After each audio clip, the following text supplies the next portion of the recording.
We want to now take you to Atlanta, where President Biden and Vice President Harris are delivering remarks on voting rights and what they say is a need to overhaul election laws. Beautiful introduction, and for your leadership. I can't wait to see what you do next. Thank you. So last week, 1 year, yes, please do sit. Last week, 1 year after a violent mob breached the United States Capitol, the President of the United States and I spoke from its hallowed halls, and we made clear we swore to preserve, protect, and defend the Constitution of the United States. And we will. We will fight. We will fight to safeguard our democracy. We will fight to secure our most fundamental freedom, the freedom to vote. And that is why we have come to Atlanta today, to the cradle of the civil rights movement, to the district that was represented by the great Congressman John Lewis, on the eve of the birthday of Reverend Dr. Martin Luther King Jr. More than 55 years ago, men, women, and children marched from Selma to Montgomery to demand the ballot. And when they arrived at the state capitol in Alabama, Dr. King decried what he called normalcy. The normalcy, the complacency that was denying people the freedom to vote. The only normalcy anyone should accept, Dr. King said, is the normalcy of justice. And his words resonate today. Over the past few years, we have seen so many anti-voter laws that there is a danger of becoming accustomed to these laws, a danger of adjusting to these laws as though they are normal, a danger of being complacent, complicit. Anti-voter laws are not new in our nation, but we must not be deceived into thinking they are normal. We must not be deceived into thinking a law that makes it more difficult for students to vote is normal.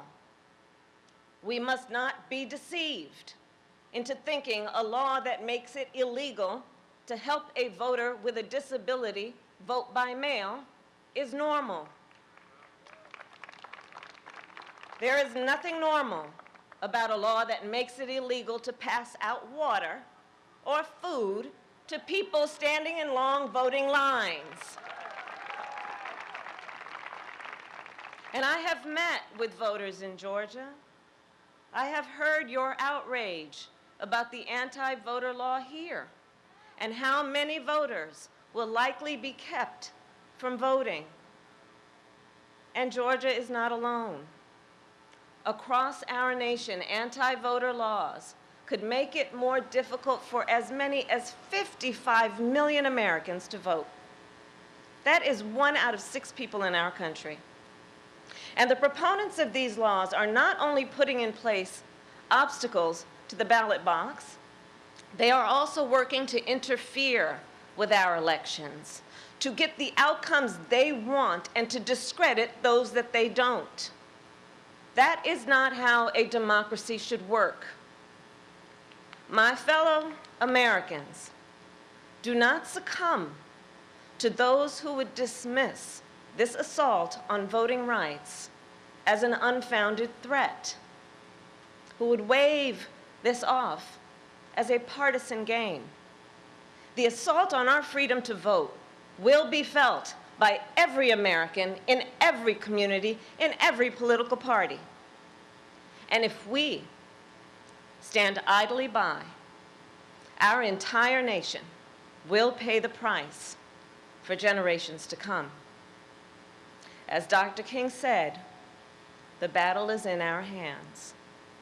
And today, the battle is in the hands of the leaders of the American people, those in particular that the American people sent to the United States Senate. Two landmark bills sit before the United States Senate: the John Lewis Voting Rights Advancement Act and the Freedom to Vote Act. And these two bills represent the first real opportunity to secure the freedom to vote since the United States Supreme Court gutted the Voting Rights Act nearly a decade ago. We do not know when we will have this opportunity again. Senate Republicans have exploited arcane rules to block these bills. And let us be clear, the Constitution of the United States gives the Congress the power to pass legislation, and nowhere does the Constitution give a minority the right to unilaterally block legislation. The American people have waited long enough. The Senate must act. And the bottom line is this: years from now, our children and our grandchildren, they will ask us about this moment. They will look back on this time, and they will ask us not about how we felt. They will ask us, what did we do? We cannot tell them that we let a Senate rule stand in the way of our most fundamental freedom. Instead, let us tell them that we stood together as people of conscience and courage. Let us tell them we acted with the urgency that this moment demands. And let us tell them we secured the freedom to vote, that we ensured free and fair elections, and we safeguarded our democracy for them and their children. And now, my fellow Americans, it is my honor to introduce a leader who is unwavering in his commitment to defend our democracy and ensure the ballot prevails. The President of the United States of America, Joe Biden.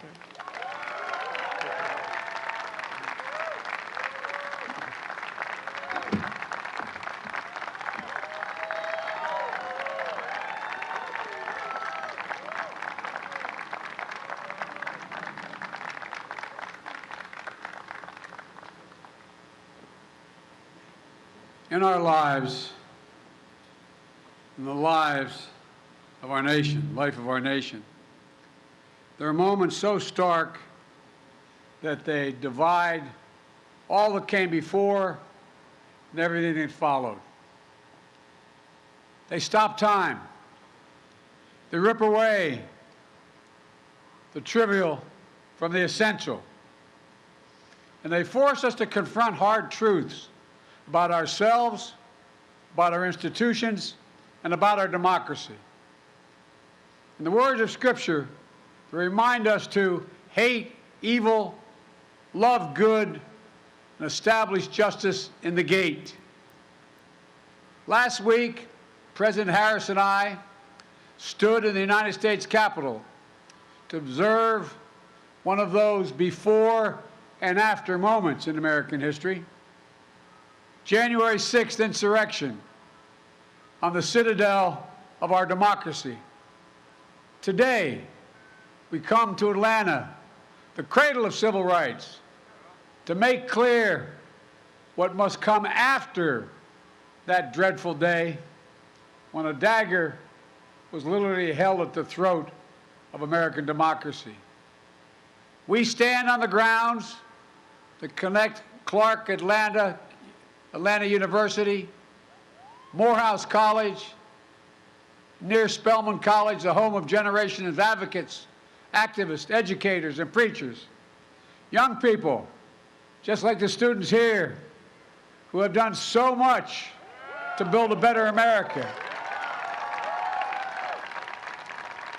We visited the sacred Ebenezer Baptist Church and paused to pray at the crypt of Dr. and Mrs. King and spent time with their family. And here in the district, as was pointed out, represented and reflected the life of beloved friend John Lewis.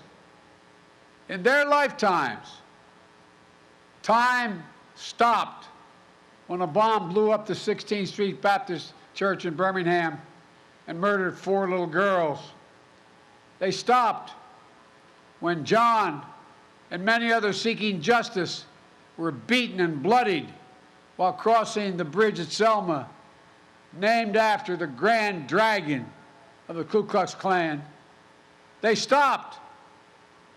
Time stopped. They forced the country to confront the hard truths and to act to keep the promise of America alive, the promise that holds that we're all created equal, but more importantly, deserve to be treated equally. And from those moments of darkness and despair came light and hope. Democrats, Republicans, and Independents worked to pass the historic Civil Rights Act and the voting rights legislation. And each successive generation continued that ongoing work. But then, the violent mob of January 6, 2021, empowered and encouraged by a defeated former president, sought to win through violence what he had lost at the ballot box, to impose the will of the mob, to overturn a free and fair election, and for the first time in American history, to stop the peaceful transfer of power. They failed. They failed. But democracy's victory was not certain, nor is democracy's future. That's why we're here today, to stand against the forces in America that value power over principle, forces that attempted a coup against the legally expressed will of the American people by sowing doubt, inventing charges of fraud, and seeking to steal the 2020 election from the people. They want chaos to reign. We want the people to rule. Let me be clear. This is not about me or Vice President Harris or our party. It's about all of us. It's about the people. It's about America. Hear me plainly. The battle for the soul of America is not over. We must stand strong and stand together to make sure January 6th marks not the end of democracy, but the beginning of a renaissance of our democracy. You know, for the right to vote and to have that vote counted is democracy's threshold liberty. Without it, nothing is possible. But with it, anything is possible. But while the denial of fair and free elections is undemocratic, it is not unprecedented. Black Americans were denied full citizenship voting rights until 1965.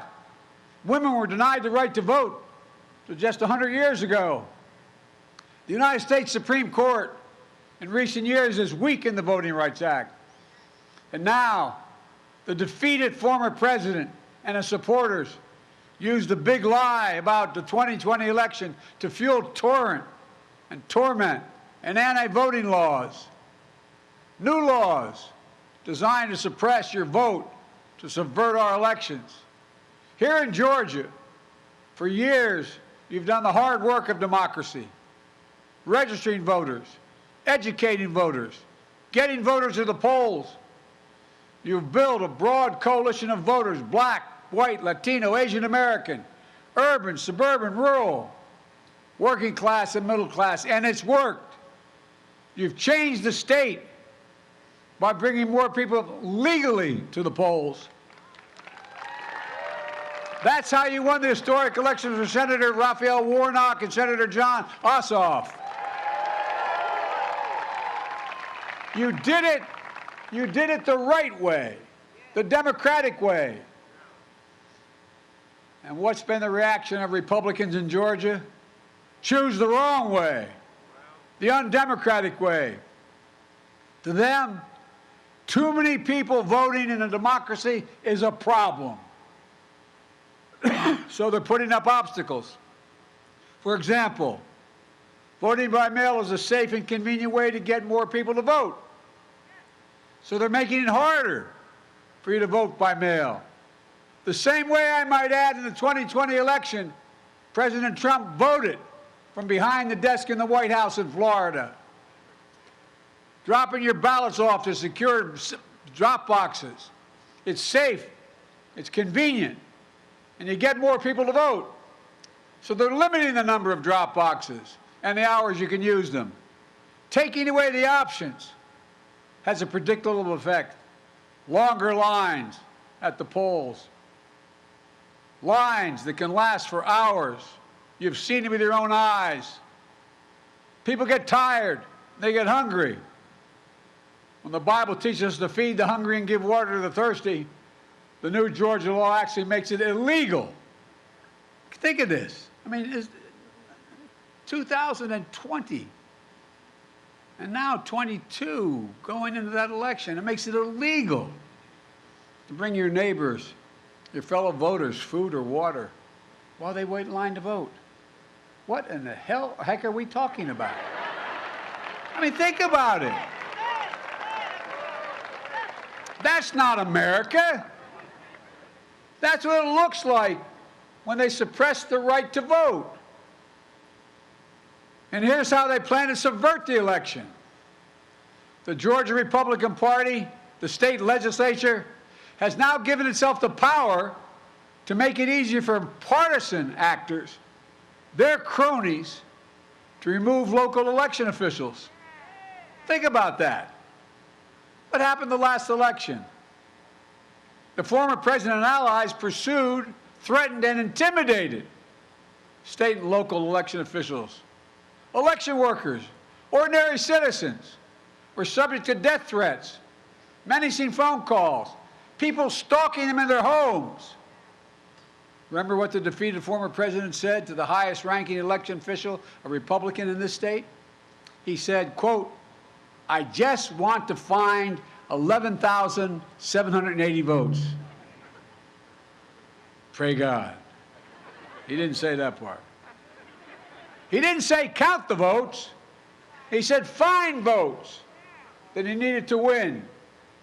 He failed because of the courageous officials, Democrats, Republicans, who did their duty and upheld the law. But with this new law in Georgia, his loyalists will be placed in charge of state elections. What is that going to mean? Well, the chances for chaos and subversion are even greater as partisans seek the results they want, no matter what the voters have said, no matter what the count.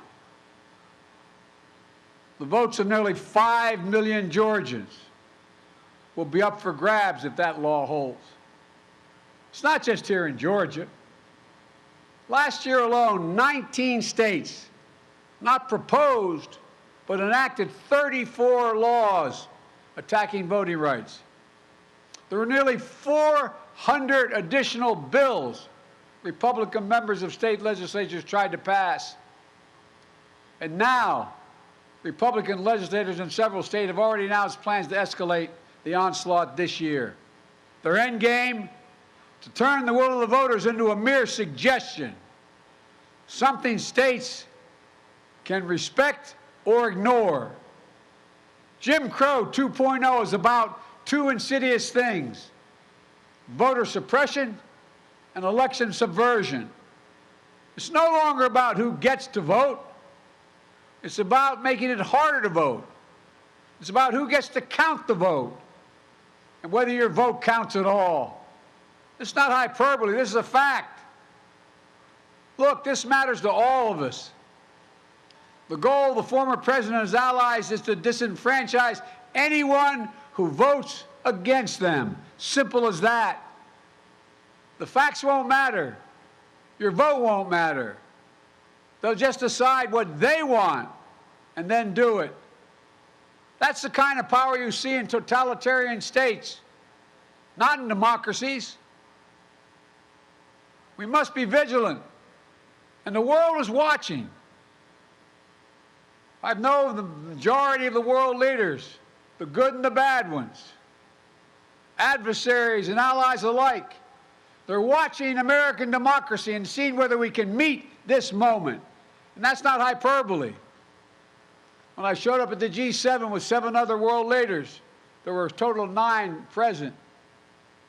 Vice President Harris and I have spent our careers doing this work. I said, America's back. And the response was, for how long? For how long? As someone who's worked in foreign policy my whole life, I never thought I would ever hear our allies say something like that. Over the past year, we've directed federal agencies to promote access to voting, led by the Vice President. We've appointed top civil rights advocates to help the U.S. Department of Justice, which has doubled its voting rights enforcement staff. And today, we call on Congress to get done what history will judge. Pass the Freedom to Vote Act. Pass it now, which will prevent voter suppression. So here in Georgia, there's full access to voting by mail. There are enough drop boxes during enough hours so that you can bring food and water as well to people waiting in line. The Freedom to Vote Act takes on election subversion to protect nonpartisan electors, officials who are doing their job from intimidation and interference. It would get dark money out of politics, create fair district maps, and ending partisan gerrymandering. Look, it's also time to pass the John Lewis Voting Rights Advancement Act.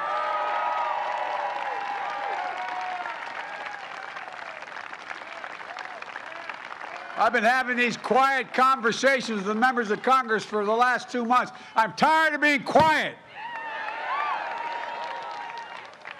Folks, it'll restore the strength of the Voting Rights Act of '65, the one President Johnson signed after John Lewis was beaten, nearly killed on Bloody Sunday, only to have the Supreme Court weaken it multiple times over the past decade.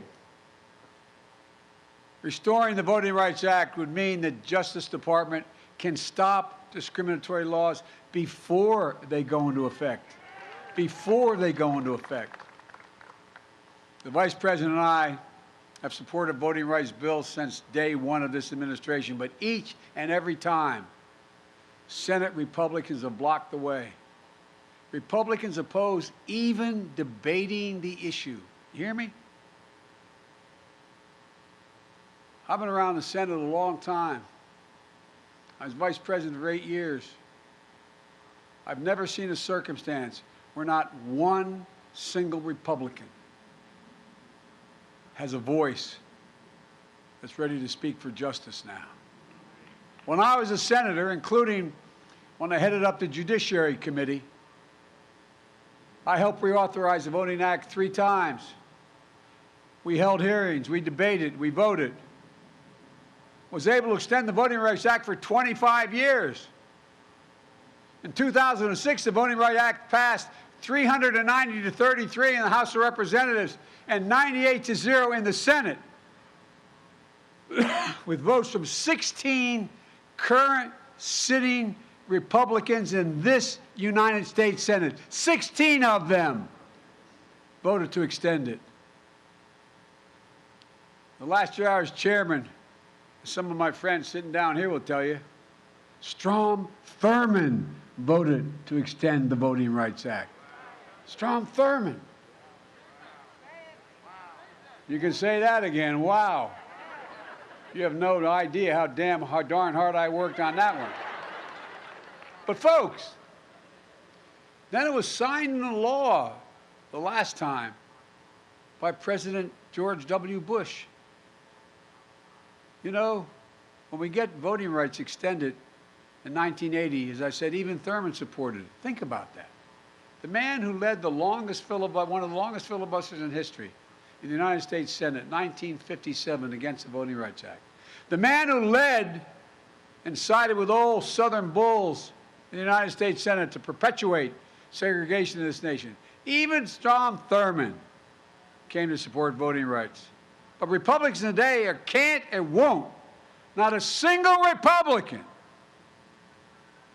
has displayed the courage to stand up to a defeated president to protect America's right to vote. Not one. Not one. We have 50-50 in the United States Senate. That means we have 51 presidents. You all think I'm kidding. I've been pretty good at working with senators my career, but man, when you got 51 presidents, it gets harder. Any one can change the outcome. Sadly, the United States Senate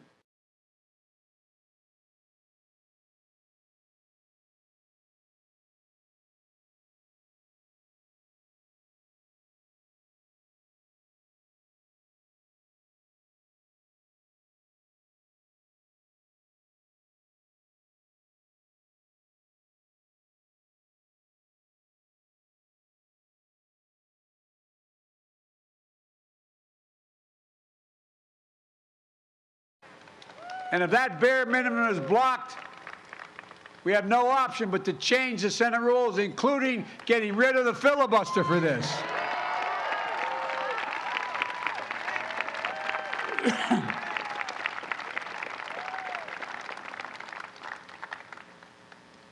You know, last year, if I'm not mistaken, the filibuster was used 154 times. Filibuster has been used to generate compromise in the past, promote some bipartisanship, but is also used to obstruct, including especially obstruct civil rights and voting rights.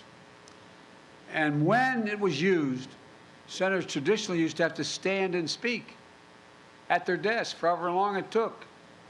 And sometimes it took hours. And when they sat down, if no one immediately stood up, anyone could call for a vote, or the debate ended. But that doesn't happen today. Senators no longer even have to speak one word. Filibuster is not used by Republicans to bring the Senate together, but to pull it further apart. Filibuster is weaponized and abused. While the state legislative assaults on voting rights is simple, all you need in your House and Senate is a pure majority. In the United States Senate, it takes a supermajority, 60 votes, even to get a vote, instead of 50 to protect the right to vote. State legislators can pass anti-voting laws with simple majorities.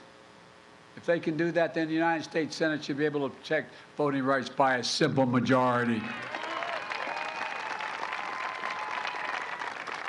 Today, I'm making it clear, to protect our democracy, I support changing the Senate rules, whichever way they need to be changed to prevent a minority of senators from blocking action on voting rights. When it comes to protecting majority rule in America, the majority should rule in the United States Senate. I make this announcement with careful deliberation, recognizing the fundamental right to vote is a right from which all other rights flow.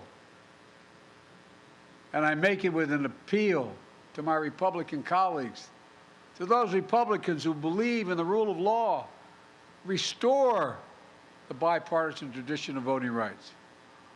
The people who restored it, who abided by it in the past, were Richard Nixon, Gerald Ford, Ronald Reagan, George H.W. Bush, George W. Bush.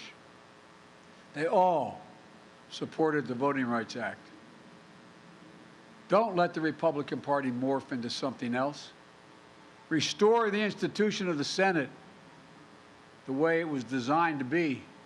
Senate rules were just changed to raise the debt ceiling so we wouldn't renege on our debt for the first time in our history, prevent an economic crisis. That was done by a simple majority. As Senator Warnock said a few weeks ago in a powerful speech, if we change the rules to protect the full faith and credit of the United States, we should be able to change the rules to protect the heart and soul of our democracy. He was right. In the days that followed John Lewis's death, there was an outpouring of praise and support across the political spectrum. But as we stand here today, it isn't enough just to praise his memory. We must translate eulogy into action. We need to follow John Lewis's footsteps. We need to support the bill in his name. Just a few days ago, we talked about, up in the Congress and the White House, the event coming up shortly to celebrate Dr. King's birthday. And Americans of all stripes will praise him for the content of his character. But as Dr. King's family said before, it's not enough to praise their father. They even said, on this holiday, don't celebrate his birthday unless you're willing to support what he lived for and what he died for. The next few days, when these bills come to a vote, will mark a turning point in this nation's history. We will choose. The issue is, will we choose democracy over autocracy, light over shadows, justice over injustice? I know where I stand. I will not yield. I will not flinch. I will defend the right to vote, our democracy against all enemies, foreign and, yes, domestic. And the question is, where will the institution of the United States Senate stand? Every senator, Democrat, Republican, and Independent, will have to declare where they stand, not just for the moment, but for the ages. Will you stand against voter suppression? Yes or no? That's the question they'll answer. Will you stand against election subversion? Yes or no? Will you stand for democracy? Yes or no? And here's one thing every senator, every American should remember. History has never been kind to those who've sided with voter suppression over voters' rights. And it'll even be less kind for those who side with election subversion. So I ask every elected official in America, how do you want to be remembered? At consequential moments in history, they present a choice. Do you want to be on the side of Dr. King or George Wallace? Do you want to be on the side of John Lewis or Bull Connor? Do you want to be on the side of Abraham Lincoln or Jefferson Davis? This is the moment to decide, to defend our elections, to defend our democracy. And if you do that, you will not be alone. That's because the struggle to protect voting rights has never been born by one group alone. We saw freedom riders of every race, leaders of every faith marching arm in arm, and yes, Democrats and Republicans in Congress of the United States and in the presidency.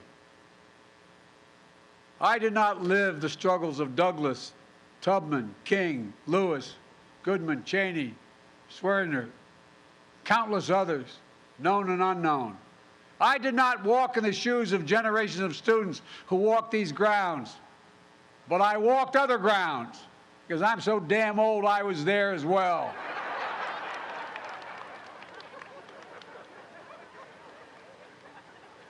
Hey, I think I'm kidding, man. Seems like yesterday, the first time I got arrested. Anyway. But their struggles here, they were the ones that opened my eyes as a high school student in the late 50s and early 60s. They got me more engaged in the work of my life. And what we're talking about today is rooted in the very idea of America. The idea that Annelle Ponder, who graduated from Clark Atlanta, captured in a single word. She was a teacher and a librarian who was also an unyielding champion of voting rights.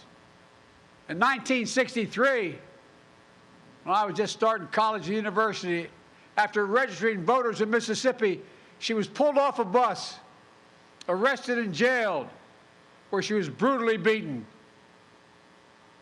In her cell, next to her, was Fannie Lou Hamer, who described the beating this way, and I quote, "I could hear the sounds of the licks and the horrible screams. They beat her. I don't know for how long. And after a while, she began to pray and ask God to have mercy on those people." Annelle Ponder's friends visited her the next day. Her face was badly swollen. She could hardly talk. But she managed to whisper one word: freedom. Freedom, the only word she whispered. After nearly 250 years since our founding, that singular idea still echoes, but it's up to all of us to make sure it never fades, especially the students here, your generation, that just started voting, as there are those who are trying to take away that vote you just started to be able to exercise. But the giants we honor today were your age when they made clear who we must be as a nation. Not a joke. Think about it. In the early 60s, they were sitting where you're sitting. They were you. And like them, you give me much hope for the future. Before and after in our lives, in the life of this nation, democracy is who we are, who we must be, now and forever. So let's stand in this breach together. Let's love good, establish justice in the gate. And remember, as I said, this is one of those defining moments in American history. Each of those who vote will be remembered by class after class in the 50s and 60s, the 2050s and 60s. Each one of the members of the Senate is going to be judged by history on where they stood before the vote and where they stood after the vote. There's no escape. So let's get back to work. As my grandfather Finney used to say every time I walked out the door in Scranton, he'd say, "Joey, keep the faith." Then he'd say, "No, Joey, spread it. Let's spread the faith and get this done."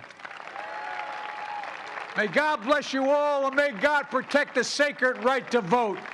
Thank you. I mean it. Let's go get this done. Thank you.